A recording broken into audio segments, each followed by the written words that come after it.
necessary for you to to be sworn, will you take an oath on the Bible or an affirmation?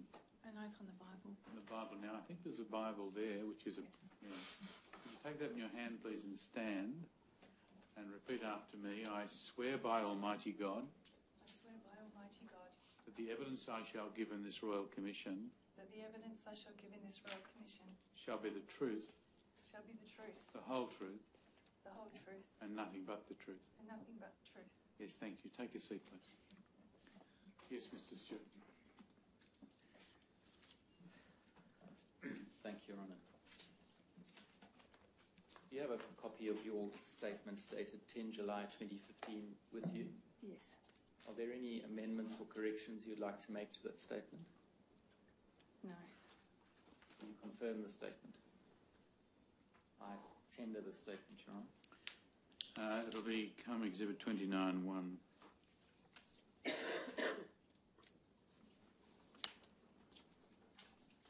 I'd ask you, ECB, to read your statement, perhaps commencing at the third paragraph.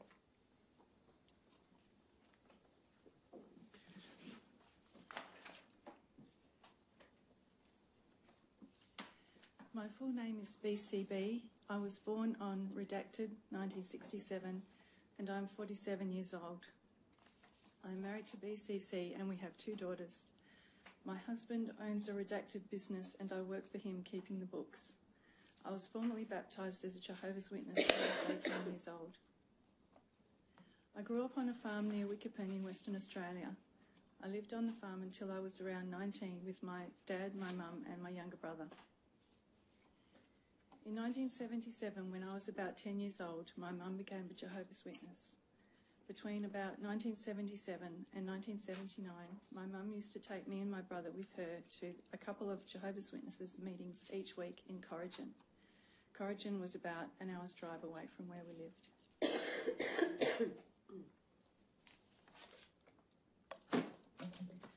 My dad and I were quite close up until I was about 10 years old.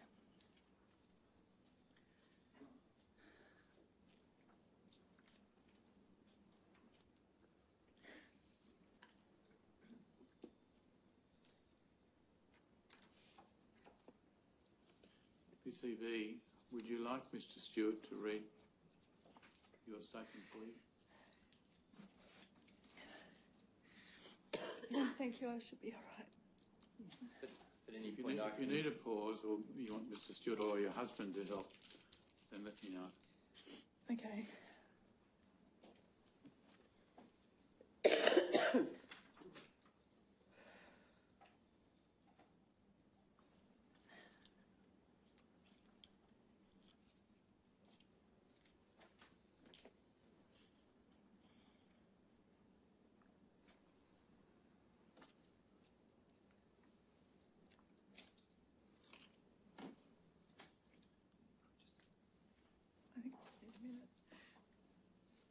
Can I just have a minute?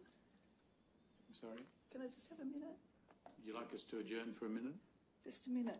Okay, we'll adjourn very briefly. You let us know when you're ready.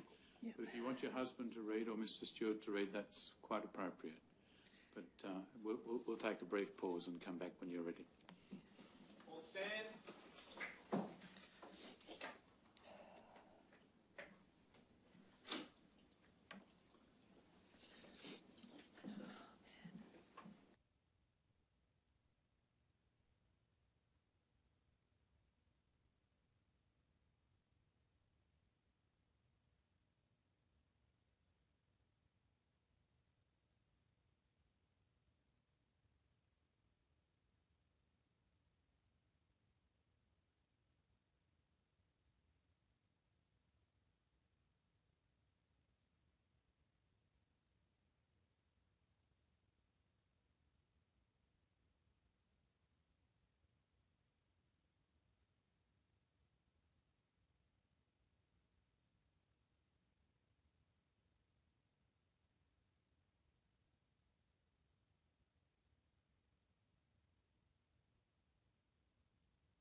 My dad and I were quite close up until I was about 10 years old.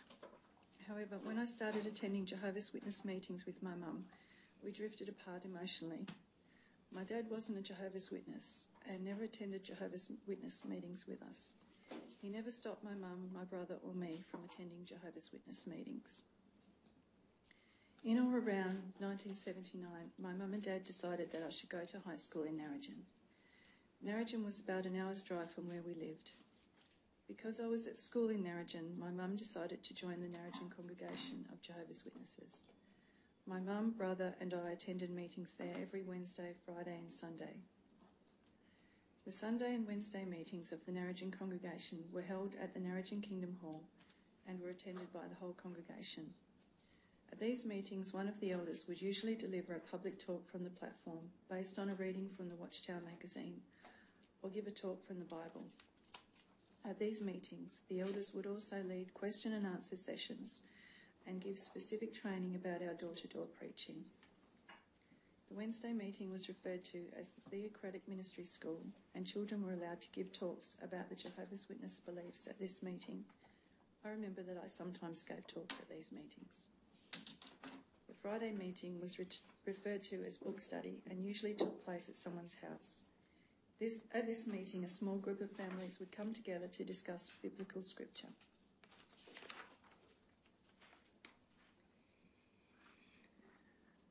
I first met Bill and Bronwyn Neal and their children at a large Jehovah's Witness party in or around 1979 when I was about 12 years old. Bill and Bronwyn had a daughter named BCE, who was 2 years younger than me. BCE and I became very good friends. In or around 1980, Bill Neal was one of two elders at the Narrogin congregation.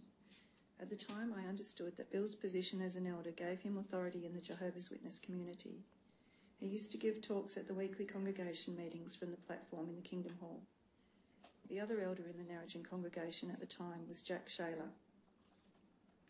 I looked up to Bill because he was an elder. Everybody in the congregation respected and trusted Bill, including my mum.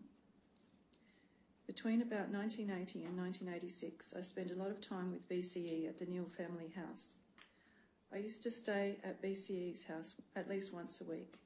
Often I would attend the Friday night book study meeting led by Bill at the Neal's house, and then stay over at the Neal's house until the Sunday meeting at the Kingdom Hall. BCE's mum, Bronwyn, treated me like a daughter, and I felt really close to her. I used to call Bill Uncle Bill. I recall that the Neal family talked a lot about church issues in the house. They used to discuss their belief in Jehovah. Bill in particular used to explain that all ideas and ways of behaving should be figured out according to what the Bible says. I remember that Bill would discourage BCE and me from forming friendships with other children who were not Jehovah's Witnesses at school. The Neal family always seemed to me to be an affectionate family, which I really liked. For example, everyone always kissed each other on the lips when they said goodnight or goodbye to one another. I remember that Bill and Bronwyn were very open with their kids about sex.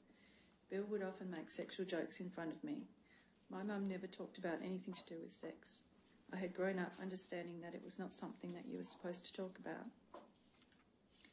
In or around 1982, when I was about 14 years old, I was staying over at BCE's house as I did almost every week.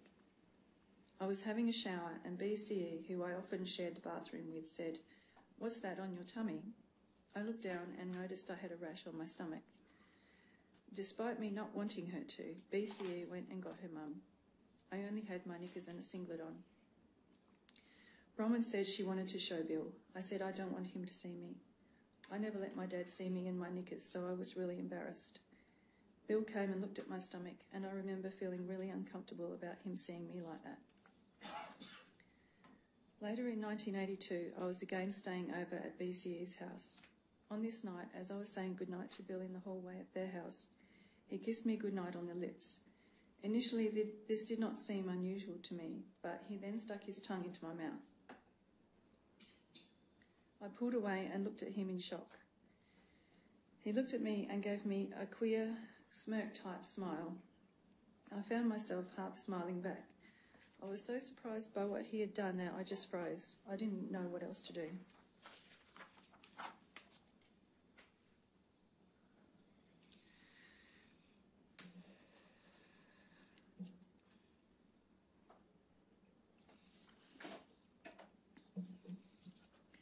Every time I stayed at the Neal family house after that night until the end of 1986, I had to endure Bill tongue-kissing me goodnight. This often occurred in the hallway just outside BCE's bedroom. Apart from putting his tongue in my mouth when I stayed over at BCE's house, Bill's behaviour towards me did not seem to change. He continued to behave the same way around his family. He continued to lead the Jehovah's Witnesses meetings and to be respected by the rest of the congregation. Since nothing was said about what he was doing to me, I felt like I had to act like nothing was happening. I really didn't know what to do. I was scared and ashamed. I felt that I was somehow responsible for what Bill was doing to me. I felt like I couldn't say anything about it because I was worried that I would get into trouble and that Bill would belt me like he belted his kids when they were naughty. I respected Bill because he was an elder. He was also BCE's dad and the head of the Neal household, but I had also come to fear him. Because of his position as an elder, I felt that I couldn't tell anyone about what he was doing to me. I felt that if I told someone, it would upset Bronwyn and BCE as well as the members of the congregation. Every time I thought about bringing what was happening to me out in the open, the consequences were too scary, so I stopped thinking about it. I felt like no one would believe me. A few months later, after Bill had once again tongue-kissed me goodnight at his house, BCE said to me, "Did my dad just kiss you for a long time?" I assumed that BCE must have seen Bill kiss me. I was scared of getting into trouble, so I said to her, "Don't worry, it's okay." I thought at the time that by not telling BCE what was happening, I was protecting her. I thought that if she found out, it might cause her family to break up. I now wish I had told her. On one occasion, in or around 1983, Bill and I were out doing door-to-door preaching together. I remember that at some point we were alone in Bill's combi van. Bill said to me, "What shall we do about our little problem?" I said to him, "I don't know." Bill then asked me, "Do you want me to talk to Brother Shayla about it? You know, if I do that, though, your mum and dad will find out." I replied no to Bill because when he mentioned that my parents would find out, I got scared. I was surprised that Bill suggested speaking to Brother Shayla. At the time, I already felt guilty about what Bill was doing to me. But when Bill suggested speaking to Brother Shayla, it removed any doubt in my mind that what was happening between Bill and me was my fault. At the end of 1983, having completed Year 10, I left high school. The following year, I studied a business course, and in around April 1984, I got a job, redacted. I continued to stay at the Neal house regularly from around this time until the end of 1986. One night, in or around 1984, when I was about 17, I stayed overnight at the Neal family house. While I was showering in the bathroom with the door locked, I heard a noise. I looked up and saw Bill perving on me over the top of the shower curtain. I guess he must have been standing on the basin to be able to see. I don't know how, but I assumed that Bill had unlocked the bathroom door from the outside. I screamed, "Get out," at Bill, and he left the room. Bill and I never spoke of the shower incident. On another night, also in 1984, and not long after the shower incident, I remember that Bill came into the BCE's room where she and I were making lots of noise and threw me over the bed. He started belting me across the buttocks with his belt. It really stung me, and afterwards I had a dark red welt across my backside.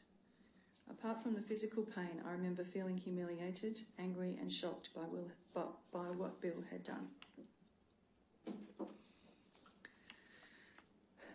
On 26th of October 1985, I was formally baptised as a Jehovah's Witness in a ceremony that involved being submerged in a pool of water.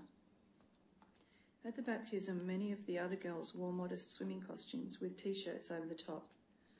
I remember that Bill refused to let BCE or I wear T-shirts over the top of our swimming costumes. In or around 1985, when I was around 18, I noticed Bill's behaviour towards me became more sexual. He used to say things to me in front of his wife, Bronwyn, and in front of BCE, like, "You're a nymphomaniac, and if you weren't in the truth, you'd be a prostitute." What he said didn't make sense to me because I was a virgin.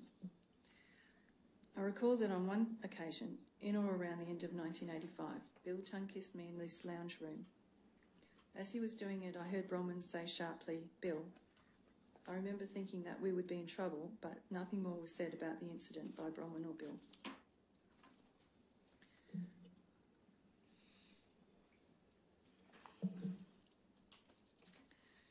Up until the summer of 1985-86, I thought Bill's behaviour was just something unpleasant that I had to put up with so I could have a good time with BCE and the rest of the Neal family, who I liked. One day in the summer of 1985-86, while I was in the pantry in the kitchen of the Neal family house, Bill came in, shut the door and started kissing me. As I was older by then, I felt able to try and resist his kissing. Bill yelled at me and said to kiss him. He pushed me up against the wall and told me to pull my dress up so he could see my underwear. Thankfully, someone came into the kitchen at that point, and Bill stopped and left me alone in the pantry. In or around October 1986, I left my job, redacted, and I was very unhappy at the time because I was feeling pressured by people in the Narrogin congregation to preach full-time.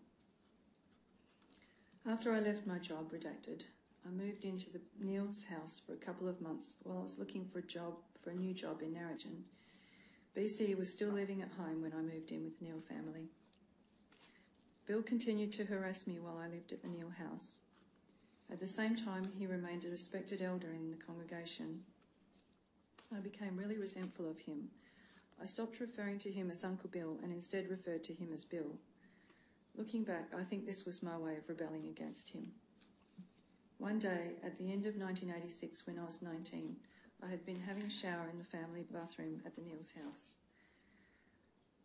Although the rule in the Neal's house was not to lock the bathroom door, I used to lock the door because I wanted my privacy.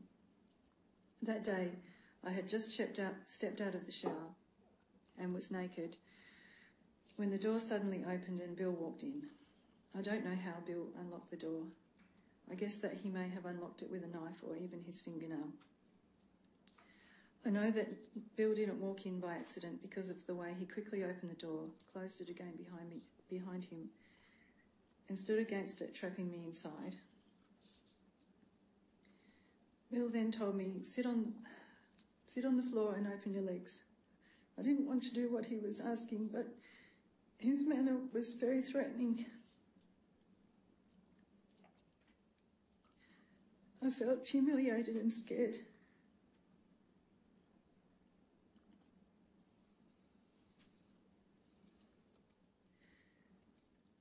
Angus, would you be able to read the next one? I felt humiliated and scared. Bill then started fondling me and put his finger in my vagina. He then told me to stand up, and he proceeded to perform oral sex on me. I felt disgusted and uncomfortable. I knew that sex was something that people were meant to enjoy, and I remember thinking that there must be something wrong with me because I didn't like what was happening. The next day, I was lying in bed in my room, feeling sick, when Bill came into the room. He said to me, "Did you like it?" I assumed he was referring to the bathroom incident. Pointing at his crotch, he said to me, "It's better with this in." I asked him to leave, and he did. Once he had left the room, I got up, packed my bags, and went home to my parents' farm without saying goodbye to BCE. In or around early 1987, I remember telling BCE that I had been seeing a couple of boys. Not long after I told her that, BCE told me that Bill wanted to talk to me about my relationship with boys. She told me to meet Bill at the Neal family house. Even though the meeting was at his house, I understood that I was being asked to see Bill in his capacity as an elder, and that I had to do as I was told. I would never have chosen to speak to Bill about my relationships with boys otherwise. When I got to his house, Bill asked me to wait in BCE's room. He came into the room and asked me, can you show me your boobs? Although I had come to expect this behavior from Bill, I remember feeling shocked that he was asking me this. I remember that I let him look down my top. I don't know why I did what he asked. Looking back, I feel as though he could control me.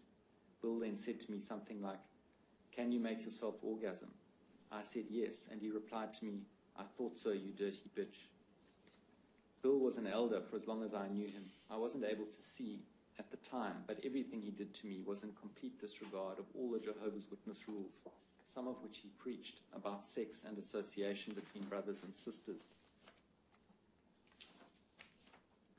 In 1989, I told my now husband, BCC, that Bill used to kiss me. I dreaded telling him, and I couldn't bring myself to tell him any more detail about what happened than this.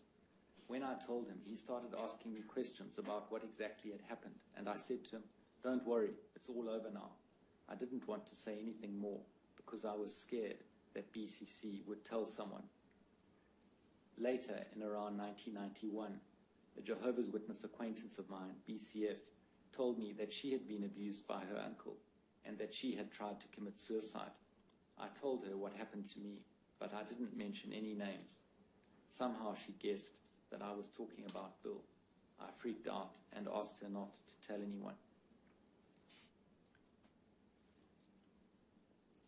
Okay. I guess that BCF did tell others in the congregation, as a week or so later, a young elder from the congregation called Max Hawley came to speak to me. Initially, I had no idea why he'd come to see me, but he eventually revealed that he'd come to talk to me about Bill and me. When he said this, I burst into tears. I told Max about most of what Bill had done, but I couldn't mention the final bathroom incident when Bill had had oral sex with me. I was so ashamed. Max was very kind and supportive. He told me that what had happened was not my fault and that I shouldn't blame myself. Soon after, Max arranged a meeting with Bill, BCC and me at my house. I don't remember anyone explaining the purpose of the meeting to me. At that meeting, Max said to me, I believe Bill asked you if you wanted to see his penis and you said no. I assumed that he was referring to the incident in the bedroom the morning after Bill had oral sex with me in the bathroom, even though I had not told him about this incident myself. Bill looked at me and said, "Don't you think I was joking?" And I said, "I don't know. I didn't understand why someone would joke about that sort of thing." Nobody at the meeting said anything about Bill's comment. I still don't understand why no one at the meeting told Bill that he shouldn't joke about those sorts of things. I did not talk about the incident in the bathroom at that first meeting. I didn't feel comfortable talking while Bill was in the room. After that first meeting, I felt like there was a lot of stuff I had been unable to say in front of Bill. I decided to go to Max's house after the meeting to clarify things. As a result of our conversation at his house, Max organised a second meeting at my house. The second meeting was attended by Max Hawley, Doug Jackson, Bill, my husband, BCC, and me. Doug Jackson was the circuit overseer for the Narrogin congregation. Max told me this meeting was a committee meeting. I was not aware at the time what the purpose of the meeting was or why Doug Jackson was attending. During the committee meeting, Bill was defensive. He said that I used to wear revealing clothing. I remember that Doug Jackson made it quite clear to both of us that the church has never allowed the victim's clothing as an excuse. Throughout the meeting, Bill looked at me defiantly. I felt like he was challenging me to tell the full story of what he had done. I felt uncomfortable and could not bring myself to tell the elders everything that had happened. I felt like I was still Bill's victim. I was still so scared of saying anything that would get me or Bill into trouble. I remember that at one point in the meeting, Max said to me, "Is there anything else you wish to tell us?" I remember looking across the room at Bill and saying no. It was already very hard to talk about sex in a room full of men. It was especially hard to talk about what Bill had done to me while he was sitting there in front of me. I didn't feel like it was a safe environment, and I was scared of what the consequences would be if I told the whole truth. Perhaps if a sister who I was comfortable with had been there too, it might have been easier. At the end of the meeting, the elders asked Bill to say something to me, so he said, "I'm sorry." I took that to mean that he was sorry for everything that had happened, although his demeanour was not in any way remorseful, and I could tell that he wasn't sorry. Nobody explained to me what the outcome of the meeting was or if anything would happen to Bill as a result of what I had reported. After the meeting, Doug Jackson gave me a magazine article that had been published by the WatchTower a few years before. He encouraged me to read through it. The article was about child sexual abuse. At the time, I don't think I had thought of what had happened to me as child sexual abuse because Bill hadn't had sex with me. But reading that article made me realise that what happened to me was child sexual abuse. I don't remember discussing contacting the police with anybody at that time either, before or after the committee meeting. Not long after the committee meeting, Bronwyn Neal rang me and asked me about my conversation with BCF. I said to Bronwyn, BCF told me that she had been abused by her uncle, and I told BCF what had happened to me. Bronwyn said to me, Bill didn't abuse you. I got scared, so I said to Bronwyn, I didn't actually say that. What I told Bronwyn was true. I had never actually used the word abuse when I spoke to BCF or during my discussions with elders, as I hadn't understood at the time that I had been abused. As soon as I got off the phone to Bronwyn, I rang Max Hawley to tell him about what Bronwyn had said to me. He told me that he'd sorted out. Later that day, Max rang me back and said to me, BCB, the Neals have asked that you not tell any more people about Bill out of respect for the family. I respected Max and did as I was told. I didn't tell anyone else about what had happened to me, not even my best friend at the time. Thinking back, I now see that I was being asked to respect the man who had done those things to me, but nobody was offering me any respect or proper support. A few weeks after the committee meeting, the elders announced to the congregation that Bill had stepped down as an elder. I was sitting in the congregation at the time. The elders did not announce to the congregation why Bill was standing down. Although I understood the reasons for privacy, I have since felt that people in the congregation should have been warned about someone like Bill. After the committee meeting, I don't recall being offered any support by Doug Jackson or Max Hawley, though it's possible that they may have said something to me. Overall, however, I remember that I didn't feel supported. No one in the congregation talked to me about what had happened to me, and Bill's wife, Bronwyn, ignored me for some time. This was especially hard because I loved Bronwyn like a mother. Even though I had reported what Bill had done, I was still expected to attend book study meetings that were being held at the Neals' house. I continued to see Bill several times a week at congregational meetings and at annual district conventions. Everything just seemed to carry on as normal, but I felt physically sick every time I saw Bill.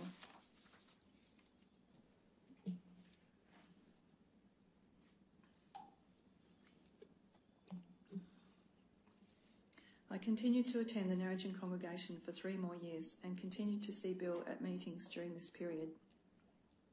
In 1994, I moved out of the area and started attending a different Jehovah's Witnesses congregation. I understand that Bill has since died, although I don't know when. I still consider myself to be a Jehovah's Witness and until very recently attended meetings at the Redacted congregation in Western Australia.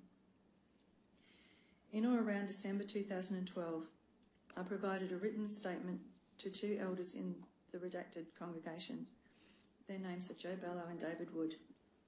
The statement summarised Bill's sexual abuse of me. I provided Joe and David with my statement as I thought that others might have also been abused by Bill and that my statement might be able to help support their cases. In or around July 2014, Joe Bellow came to visit BCC and me at my house on an unrelated matter. During this visit, I raised the subject of Bill's sexual abuse of me and told Joe that I was considering reporting my story to the Royal Commission. Around the same time, Joe Bellow rang and had a conversation with BCC on the phone. During the conversation, Joe said to BCC, "You should ask BCB if she really wants to drag Jehovah's name through the mud." When BCC told me what Joe had said, I felt upset. It was not me that gave Jehovah a bad name, it was Bill. For some time after the visit from Joe Bellow, I was quite upset. My mother encouraged me to write down my feelings, so I wrote a note recording my feelings at the time about Bill's sexual abuse of me, the response of the elders at Narrogin congregation, the response of the elders at the Redacted congregation, and my reasons for reporting my story to the Royal Commission. Sometime after, my mother handed this note to David Wood, one of the elders in the redacted congregation. The handwritten note is at WAT.0001.002.0497.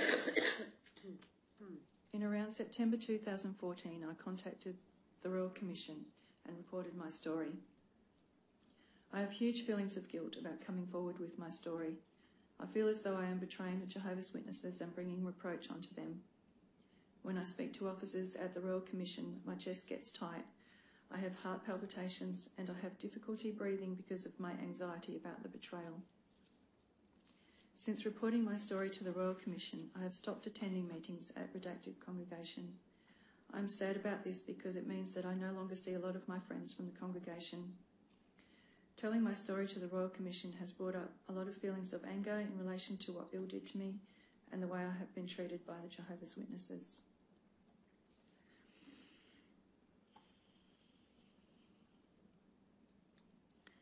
I've spent too many years suffering over this whole situation. It has held me back from living a normal life, and I really want to move on. The abuse definitely changed who I was. It destroyed my confidence and my self-esteem. Even though the sexual abuse stopped when I was 19, I have continued to feel like Bill's victim well into my adult life. I continued to keep Bill's sexual abuse of me a secret for a long time. Over the years of our marriage, I have told BCC more detail of what happened with Bill. It wasn't until just before my nervous breakdown, actually that's about 12 years ago, that I finally confided fully in some of my friends. Once I started talking about what happened, it was like opening a can of worms and I became very ill. I was lucky to get help from a wonderful psychiatrist.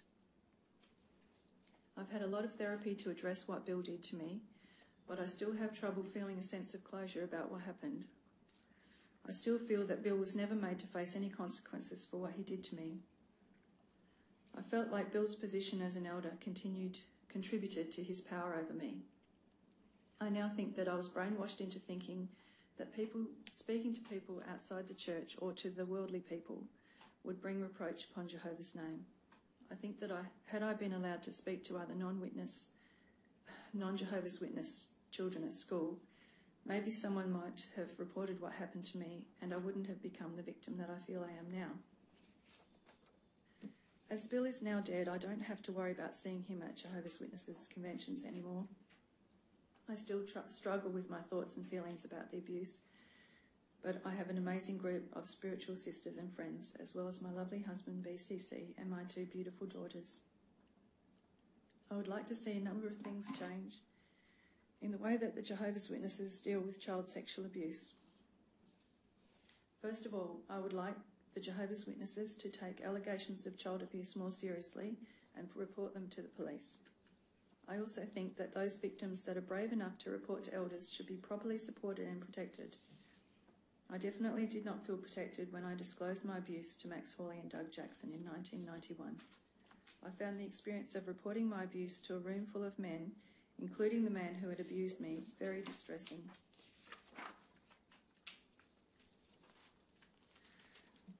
I've never been offered any compensation by the Jehovah's Witnesses for what happened to me. I've never made any claim for compensation because I didn't think that I would be entitled to any. I'm worried about what others will think of me asking for compensation. I know that many people have been through worse suffering than me in their lives. I don't want more than I'm entitled to. I only want to be treated fairly as a victim of abuse that was perpetrated by the member of the Jehovah's Witnesses. I just want fair and just compensation for what Bill did.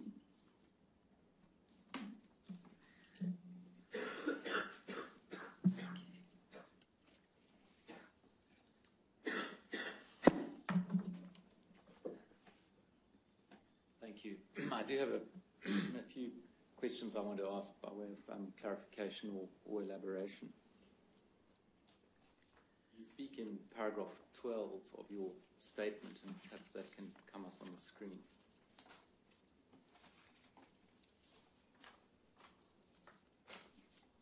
About meetings being held, including at someone's house. Were those meetings organized by the elders. Yes. And after Bill Neal had stood down, after the elders had met with you and so on, and he stood down, you say in paragraph 16 that you continued to attend meetings at the Neal's home. Did he, as presiding overseer, or who organized those meetings? Because he was no longer an elder. Were those meetings organized by? They must have been organised by Max Hawley. So those types of meetings, are they always organized by the elders? Yes. In the congregation? Yes. And did you ask not to have to continue attending meetings at the Neal's home? I didn't. Did I ask? I did ask to change book study groups. That's right. I asked to go to the one at the hall. Okay. Was that so you did not have to attend at the Neal's home? Yes, I didn't want to, because Bronwyn wasn't talking to me, and I didn't want to see Bill in their house. And who did you ask that of? I don't remember, but maybe I spoke to my mum. Maybe I asked Max. Rena said, "Mate, oh my God." That's all right. That's all right. BCC said maybe I spoke to Max. I don't remember. All right, that's fine. You don't remember. Do you remember what response you got?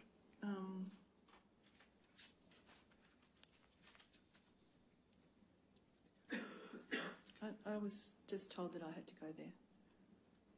All right. If we scroll up to 17 on the statement.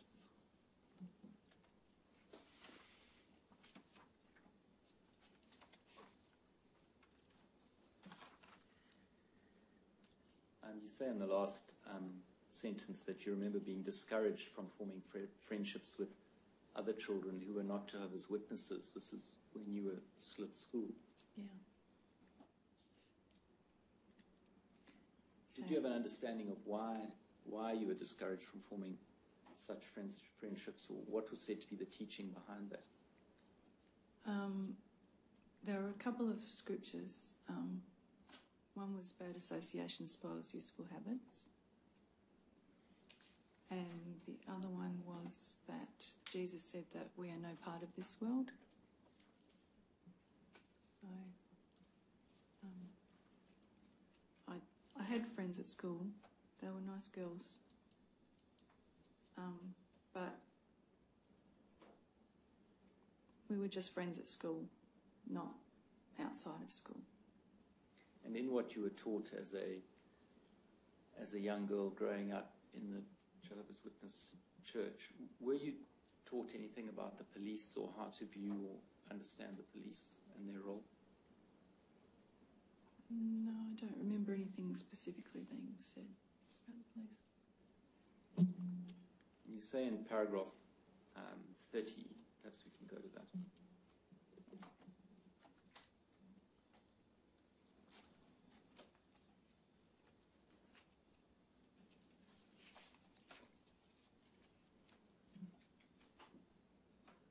You said at the end of 1983, having completed year 10, you left high school.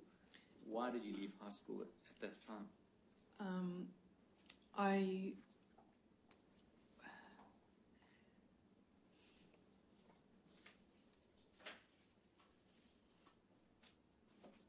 The Neals didn't encourage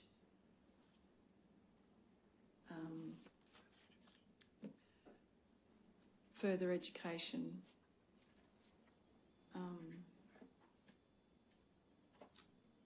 And they encouraged us to either get married and have children or to pioneer, which is preach full time. And so I didn't really consider doing TAE as it was in those days. Didn't consider going to university. It wasn't a consideration for me. And so I was going to leave after year 10, but my dad said, "You don't have any qualifications to get a job, So he encouraged me to do a Year 11 vocational business course, which was actually part of the school. And I'm glad he did that, because then I was able to get a good job. And your father was not part of the Jehovah's Witness Church, is that No. right? And your experience of what the Neils told you about, presumably their daughters, about leaving school, was that something you experienced in other families in the Jehovah's Witness Church? It just wasn't, university wasn't really talked about as an option. Most people just left after year 10 and got a job.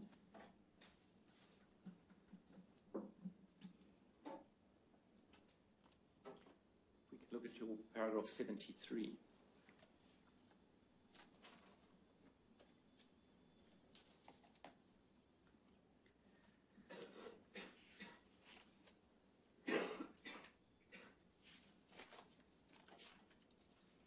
Say that after you contacted the Royal Commission and reported your story, you had huge feelings of guilt about coming forward with the story, and you felt as though you were betraying the Jehovah's Witnesses in doing so.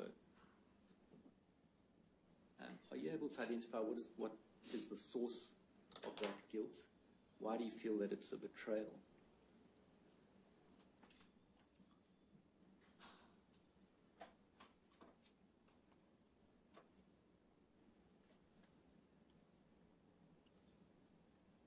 Because it's an ugly story, and it doesn't portray them in a very good light, like the people who dealt with the brothers who dealt with my situation. And I feel like I do feel like I'm dragging Jehovah's name through the mud.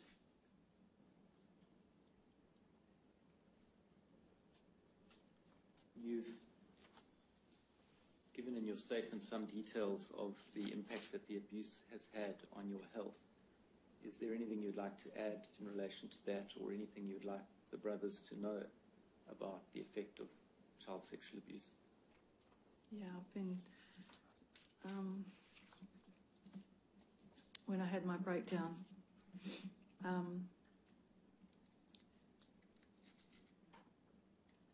I was not well before that. I was going downhill for a long time before that. I was getting paranoid. I was thinking that people at school, when I dropped the kids off at school, I was thinking that they were all talking about me and judging me. I was thinking that the neighbours were all judging me, talking about me.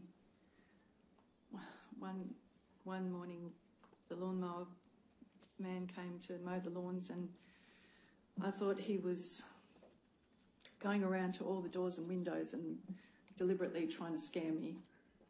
And I went into the games room with the kids and hid behind the doll's house, and I said to them, "Don't let him see me." And they were laughing at me and going, "What's wrong with you, Mummy?" And I think I scared them a little bit, or they just thought I was being strange. And when I told my friend about what happened to me, because she knew, she guessed that this is the reason why I had my breakdown, was because I told my close friend about a little bit about what happened, and she knew who it was, and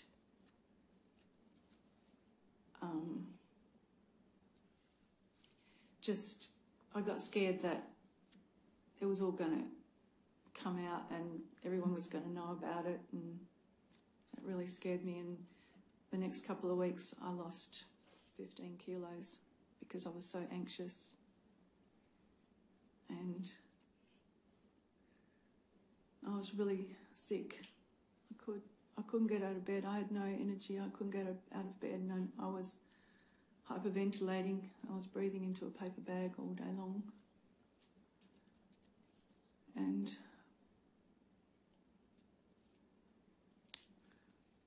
one day, my dad was staying with me every day. They were probably scared for me. And he said, "Have you eaten anything today?" And I said, "No." And he said, "You should eat something."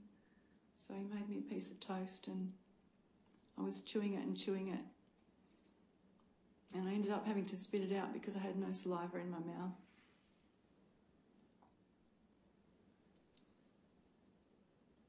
And thank goodness I ended up going to the psychiatrist, and he put me on antidepressants, and otherwise I don't know what I would have done.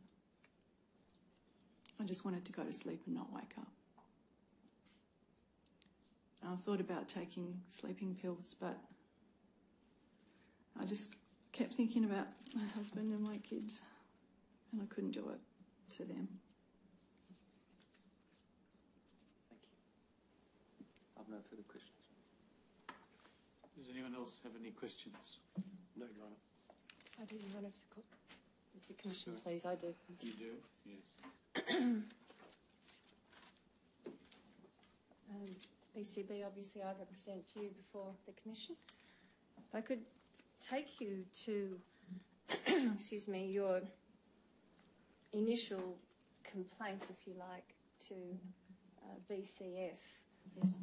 And that you talk about it at paragraph, excuse me, I think it's 48 of your statement.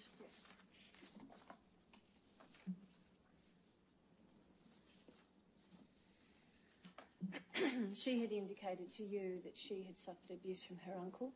Yes. That's right. And then you told her, as you note in your statement, that something had happened to you.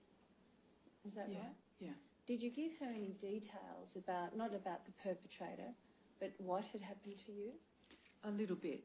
Like, I know I said in my statement that I told her what happened to me, but I didn't tell her everything that happened to me. I just said,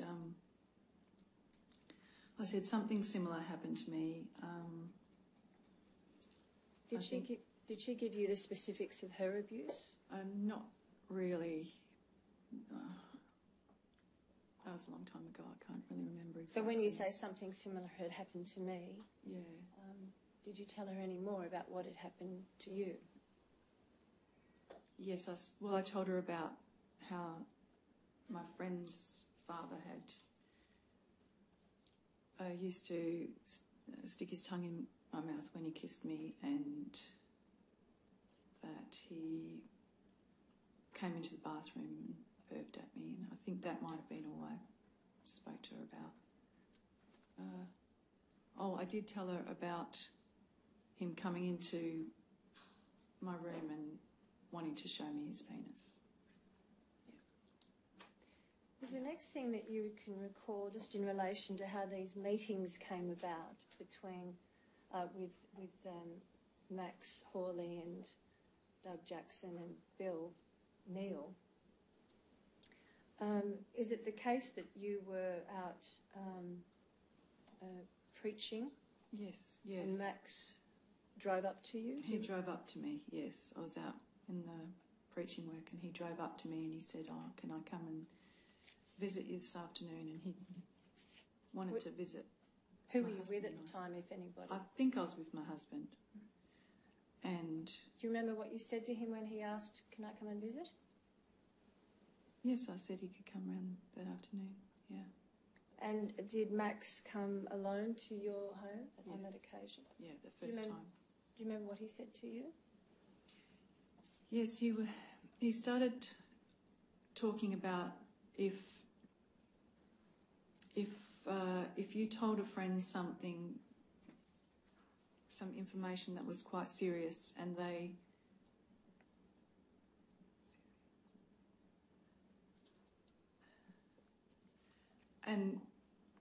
they said you should tell the elders, and you didn't want to.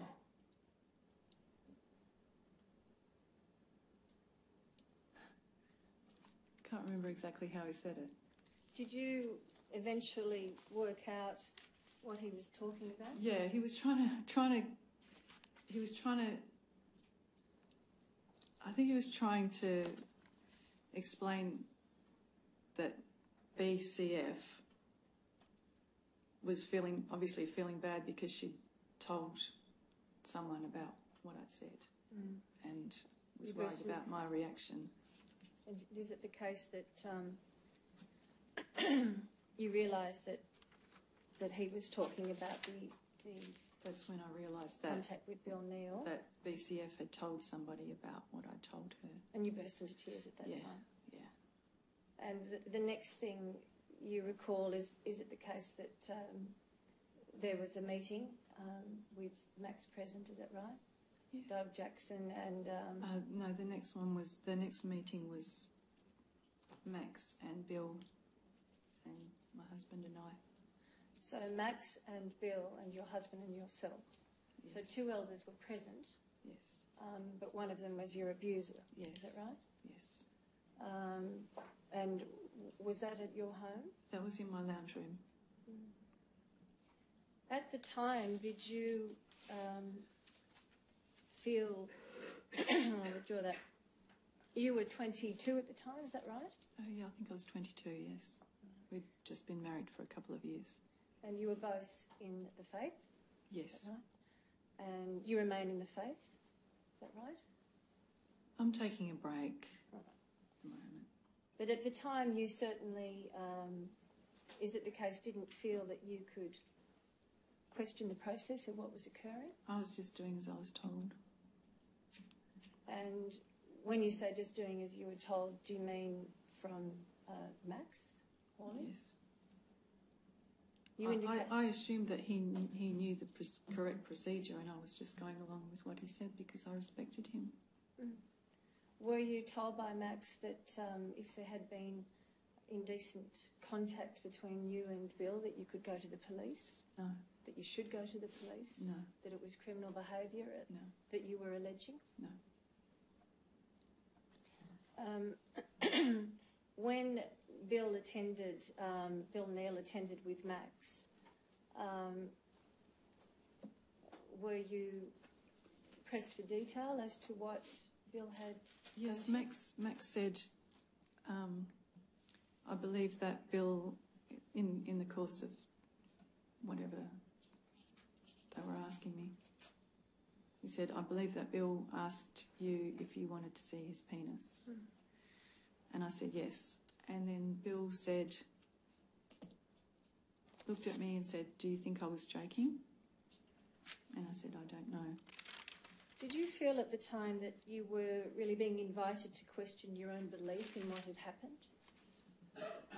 Yes. I was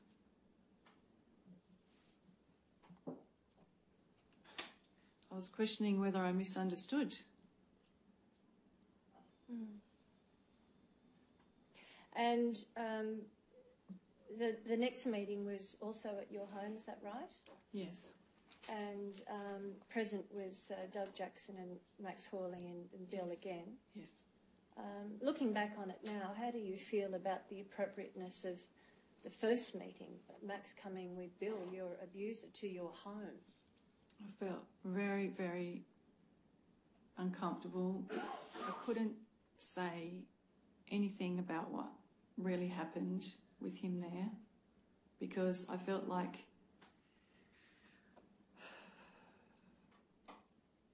he still had control over me and what I said, and that whatever I said would be, he would be cross-examining me and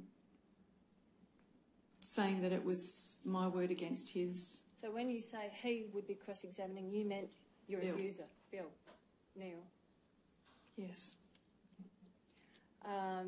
You were fearful of that, and indeed it did occur. Is that right? Yes. And in relation to the second meeting,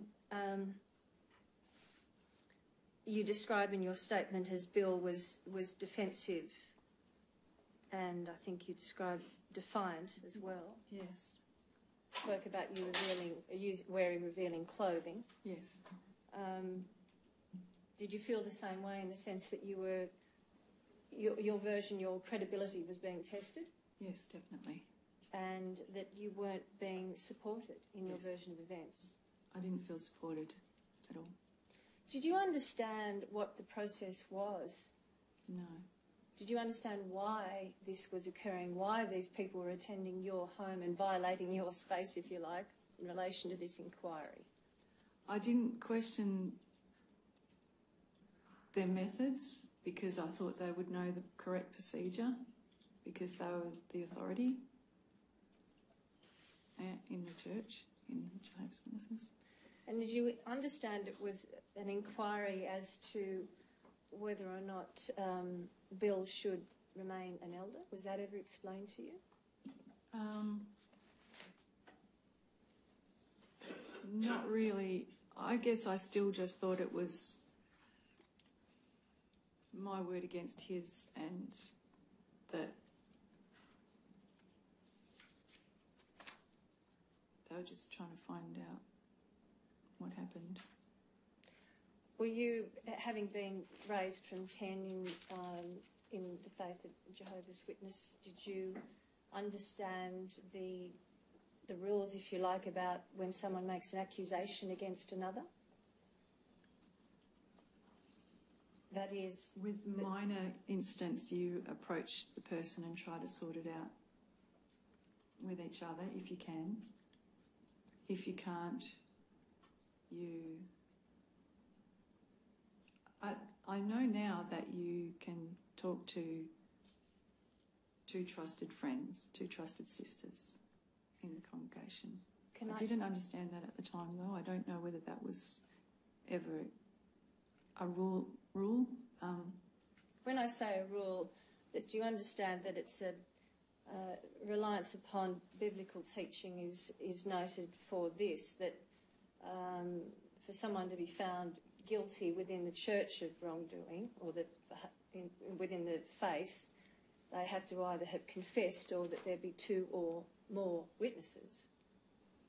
I didn't know any kind of... I didn't know that then. Now, you... can I ask you this? Did you feel when the two elders were at your home at the second meeting and Max was present with Doug and Bill, did you feel in control of the process? No. Did you feel supported? No, I didn't feel supported. I guess in a way I was trying to control it because I didn't tell the full story. Yes.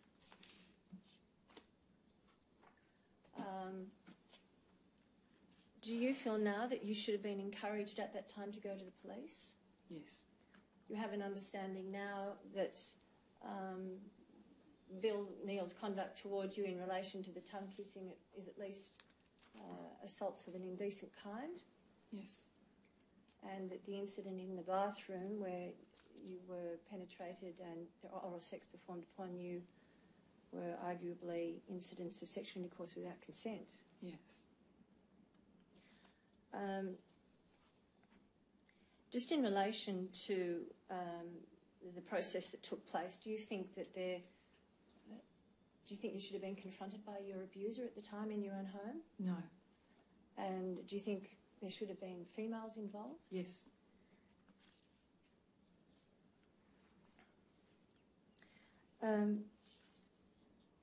Did you feel during the process that, particularly when when Bronwyn phoned you, someone that you loved and cared about, Bronwyn phoned you and indicated to you that Bill hadn't abused you? You've given evidence about phoning Max and telling him about that, and then Max calling you back and saying, please stop talking about this effectively, out of respect for the Neal family. Did you feel that that was the emphasis, respect for the Neal family? At the time, I just did as I was told. Excuse me a moment. In relation to the issue of compensation. It's the case that you have spent 7 years in therapy with a psychiatrist. You're no longer seeing a psychiatrist at the moment, is that right? No. And you're currently on antidepressants. You remain on antidepressants. Yes. You're currently undergoing neuro-emotional therapy with a chiropractor. Yes. All those things, of course, have cost you money, correct? Yeah. And you would welcome compensation if it were offered by the faith, is that right? Yes, I would. Is it the case that you're also grateful to the Royal Commission? Absolutely. Absolutely. All right. Yes, thank you. Thank you. Nothing Thank further. you so much. Does anyone else have any questions? No, Your Honour. Thank you, BCB. Thank you for coming and telling us your story. Welcome. You're Thank formally you. excused. Thank you. Thank you.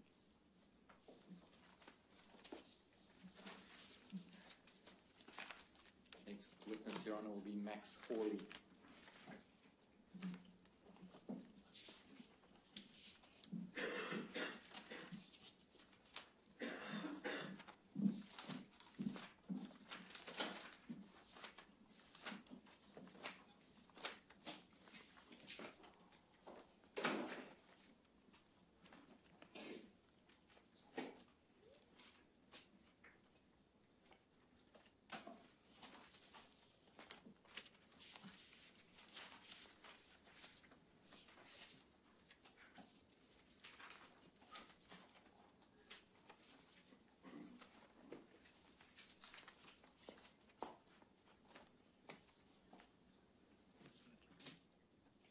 Is your time to read?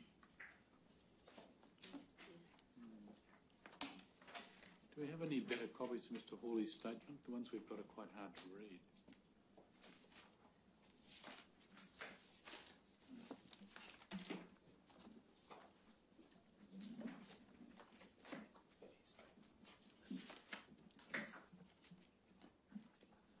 It's being arranged, I'm told, Your Honour. Mr. Hawley, it's necessary for you to be sworn. Would you take an oath on the Bible or an affirmation? Bible, please. There's a Bible there which I think may be appropriate. Would you hold that in your hand and repeat after me? I swear by Almighty God I swear by Almighty God that the evidence I shall give in this Royal Commission that the evidence I give in this Royal Commission shall be the truth, shall be the truth, the whole truth, the whole truth, and nothing but the truth. and nothing but the truth. Yes, thank you. Take a seat, please. Yes, Mr. Stewart. Would Your Honour like me to wait until we No, got a keep better going. copy? Keep going, but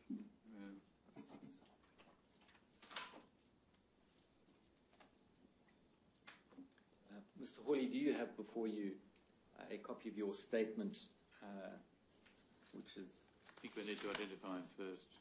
dated? I think we need his name first. What are your full names, Mr. Hawley? Full name, Maxwell Frederick Hawley. Thank you. Do you have a copy of your statement 7 July 2015 before you? Yes. Are there any corrections or amendments you'd like to make to that statement?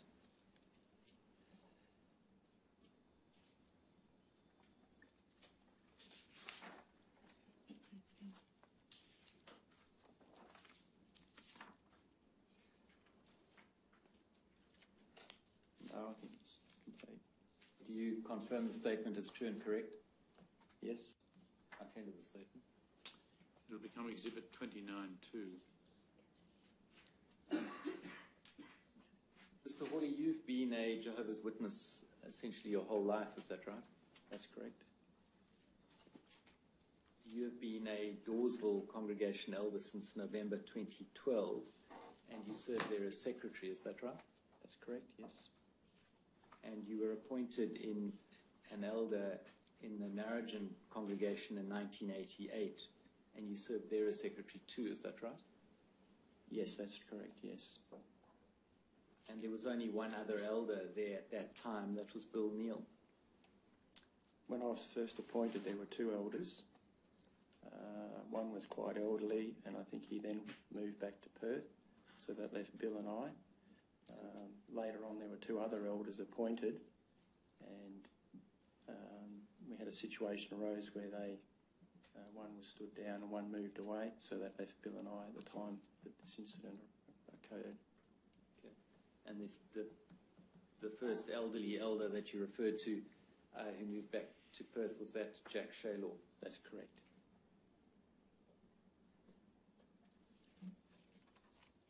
And when Bill Neal was stood down in 1992, you became the presiding overseer, is that right? That's correct, yes.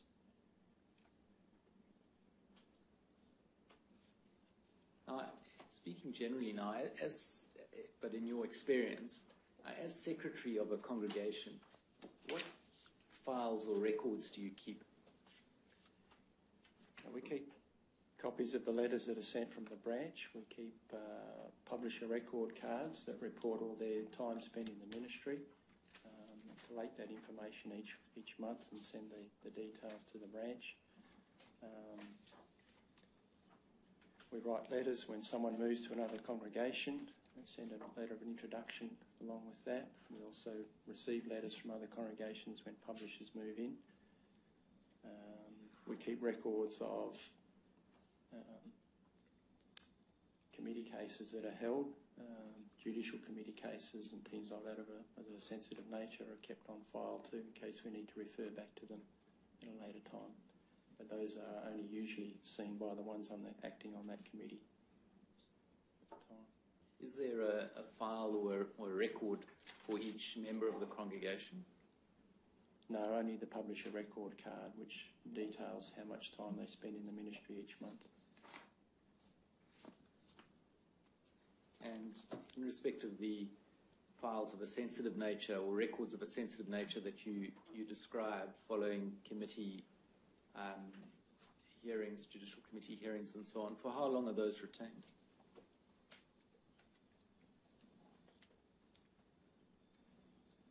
I know we've had some information recently that after a certain period of time they are destroyed, but ones involving this particular type of case are supposed to be kept indefinitely. And who has access to those records? If it's a judicial case, then only the committee members that served on that committee, I understand, have access to go into that. They're all kept in the same place, but in the congregation I serve in now, all of the elders have access to the congregation file. They need to refer back to some of the letters that are on there or other records and so on. And what information or records are passed on to the branch office?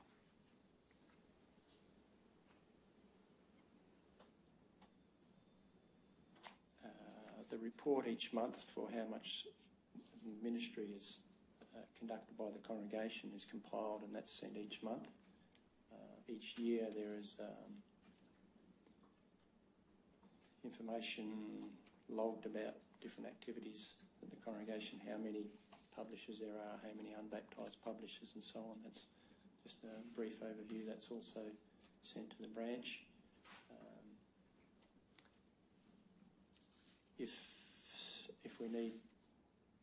If they request information, then we might need to send a letter to them requesting that information. And sometimes for clarification of information, we might contact them in that way. I gather from the documents I've seen that the congregation elders will also report to the branch on the outcome of judicial committee hearings. Oh, that's correct. Sorry, yes. Yep. Okay. Now, if we could have a look at paragraph 2.2 of your statement, that's on page 2.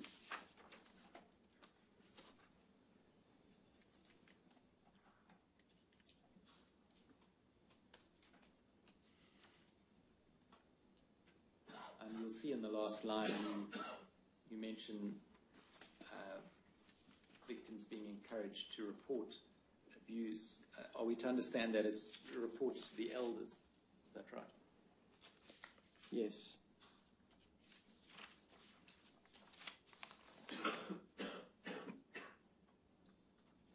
And also in 2.3,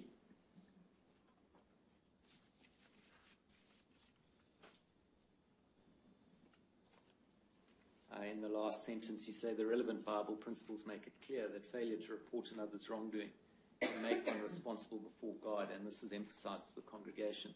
I take it again that the reference there to reporting another's wrongdoing is to report to an elder. Yes, in Leviticus, those that become aware of wrongdoing, not actually having done it themselves, but if they hear of it, then they report it to the elders, so that if the person isn't forthcoming, then the elders can step in and handle it. So these references in these two paragraphs to reporting, that's not reporting to the secular authorities. No, it's just to the elders at that stage. Is it the expectation that a member of the church must report any other member's wrongdoing to the elders? Or is it only particular types of wrongdoing?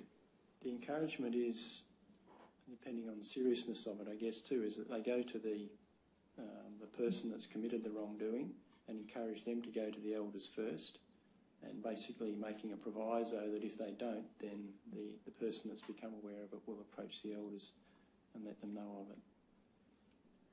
Does that make myself clear enough? So I can understand that in respect of, say, less serious issues that arise between people. Are there particular kinds of transgressions or wrongdoing or sins, as I understand you would call it, that must be reported to the elders? Sins that we would have brought to the elders' attention more of the serious nature, things that could result in a judicial committee case being formed, so matters of a sexual nature and things like that. Other matters where it's just someone's upset at somebody, we would encourage them to go ahead and try and sort that problem out themselves. If it became worse, and eventually the elders were called in to try and arbitrate or whatever, but normally following the Bible principles, that is, they try to work those situations out themselves.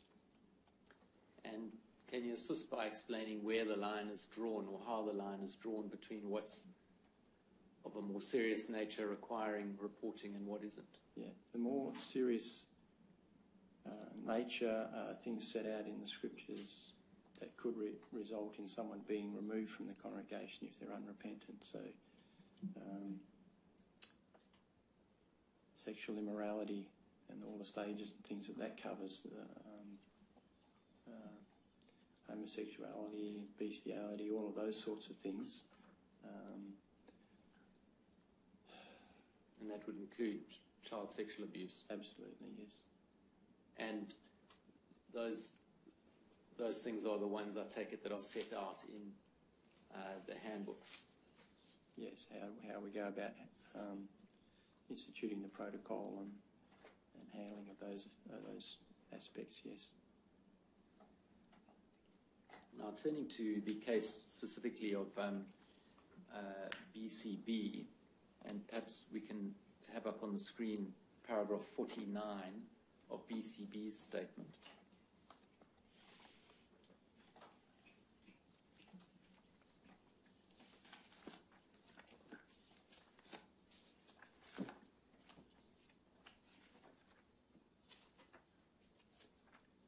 Now you'll see that BCB has said that you asked to speak to her on the basis of information you had received.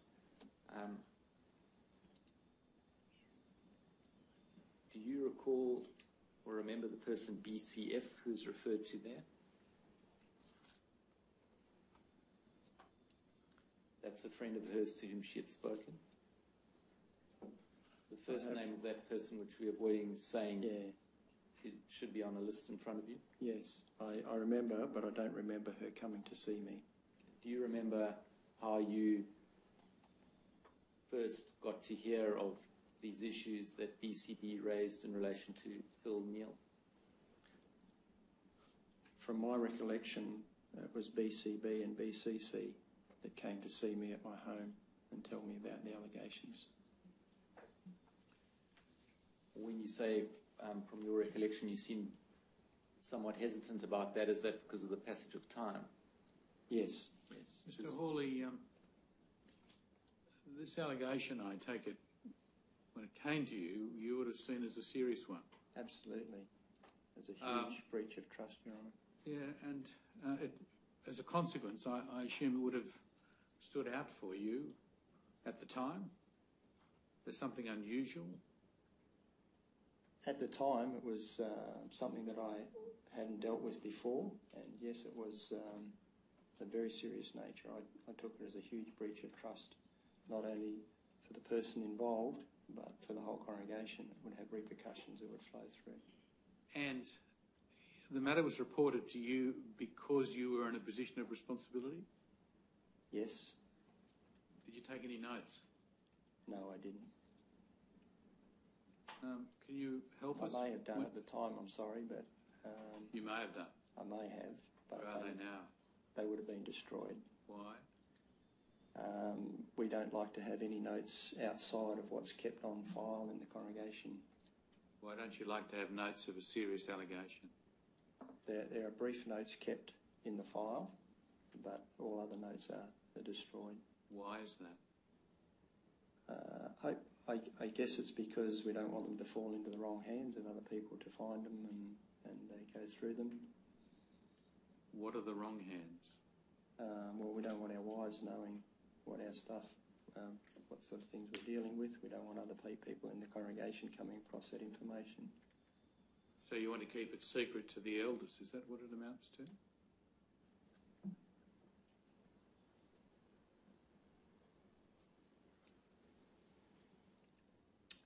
I don't know about secret, but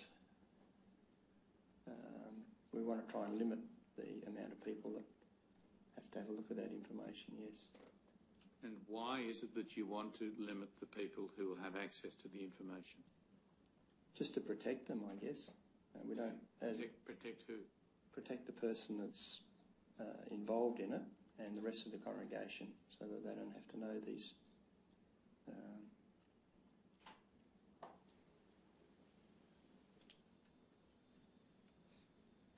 I don't know, it's just the protocol that we've had in, so we'll just follow that information.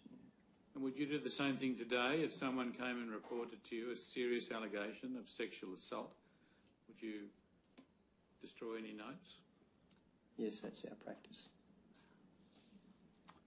And what about telling other authorities? Are you aware of your obligations if someone tells you of a serious allegation of sexual assault?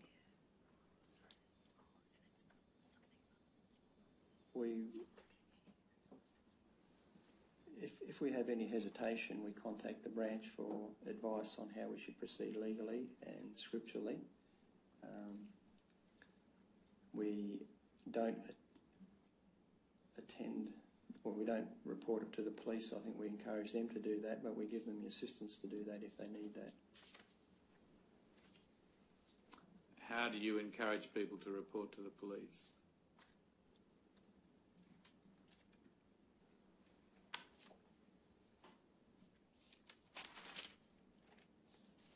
My understanding is a little bit unclear because I've never had to do it, so I'm not fully aware on the process, but if it did come to me, I would be just saying, this is a matter that you need to talk to the police about or the legal authorities and pursue it that way.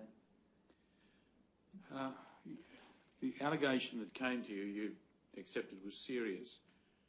Have you, in your time as an elder, had any other people come to you to report a serious allegation of a sexual nature? Not of sexual assault, but generally misconduct on their own part or someone that they know of. What do you mean by misconduct?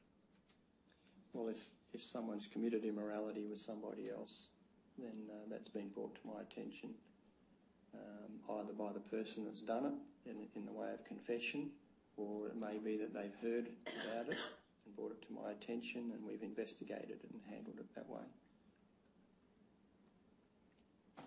Yes, Mr. Stewart.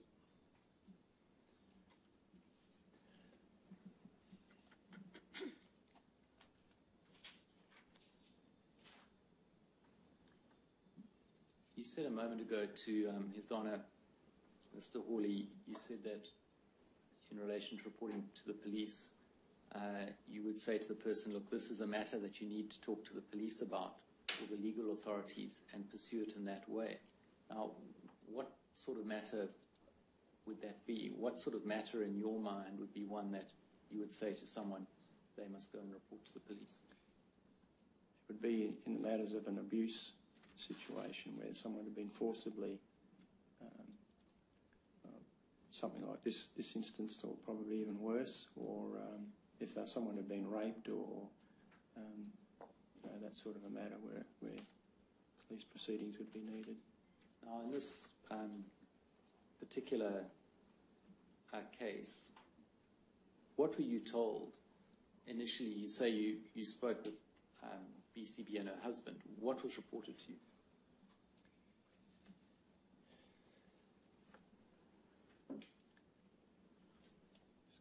That the elder concerned had acted inappropriately while she had been staying at his home.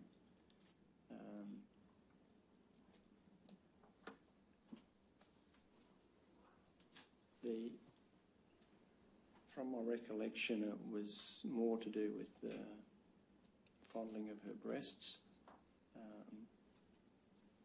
but I think there was also an accusation about him watching her in the shower, and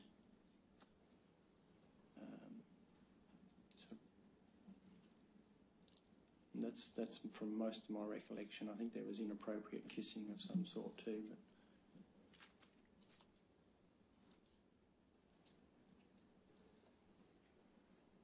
and these events occurred when she was a minor? That's correct. She was staying at his home. She'd finished school and was working at a bank, and because her family lived 45 minutes out of town, she would stay with them during the week and go home to her family on the weekends. And did it occur to you that these were serious allegations that were made? Any breach of trust, and particularly by an elder in that situation, was viewed very seriously. And that fondling the breasts of a minor, but indeed anyone without their consent, would be a crime? I think that occurred to me at the time, and certainly has done since then, but the way that we handle it now is totally different to what we did back then. Yes, well, we'll stick with back then for now. Yeah. And observing someone whilst showering without their consent is a serious allegation, not only within the church's view, Absolutely. but even outside the church. Mm. And inappropriate kissing. In other words, by that I take it you mean tongue kissing. That's what I understand. Of a minor. Yeah. That's a crime too. Did you appreciate that?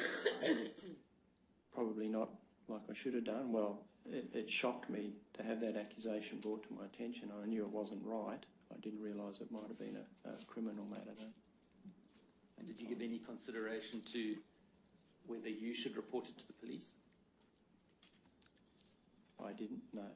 Did you give any consideration to whether BCB should be encouraged to report it to the police? No, I didn't.